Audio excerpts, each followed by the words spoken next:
Hi hello welcome to GRTV. 8వ తరగతి బాలుడి టాలెంట్కు ఫిదా అవ్వాల్సిందే. రావి ఆకుపై సుభాష్ చంద్రబోస్ చిత్రం. ఆంటోనీ పట్నంలోని నెహ్రూ మెమోరియల్ ఉన్నత పాఠశాలలో 8వ తరగతి చదువుతున్న ఈరన్న అనే విద్యార్థి రావి ఆకుపై సుభాష్ చంద్రబోస్ చిత్రాన్ని గీసి ప్రతిభ చాటాడు.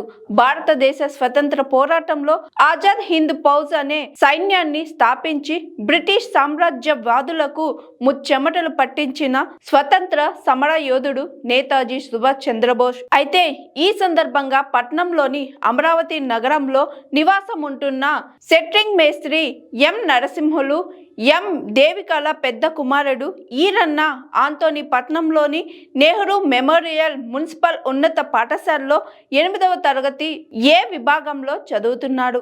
ఈ చిన్నోడు తన అద్భుతమైన ప్రతిభతో రావి ఆకులపై నేతాజీ సుభాష్ చంద్రబోస్ చిత్రపటం ఆకృతిని తయారు చేసి అద్భుతపరిచాడు. పాఠశాల మండల విద్యాధికారి శ్రీనివాసులు, పాఠశాల ప్రధాన ఉపాధ్యాయుడు ఫయాజుద్దీన్ మరియు ఉపాధ్యాయులు విద్యార్థి ఈరన్న టాలెంట్ను చూసి ఉపాధ్యాయులు ప్రత్యేకంగా అభినందించారు.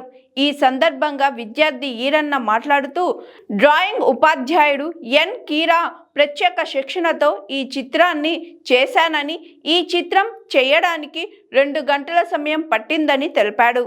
అనంతరం డ్రాయింగ్ ఉపాధ్యాయుడు ఎన్ కీరా మాట్లాడుతూ, విద్యార్థుల్లోని సృజనాత్మకతను, నైపుణ్యాన్ని వెలికి తీసేందుకు, స్వతంత్ర సమర యోధుల గురించి తెలియజేసేందుకు ఇలాంటి కార్యక్రమాలు చేస్తుంటామని తెలిపారు. Hi, this is Swathi. Like చేయండి, షేర్ చేయండి, కమెంట్ చేయండి అండ్ సబ్స్క్రైబ్ చేయండి జిఆర్టీవీ.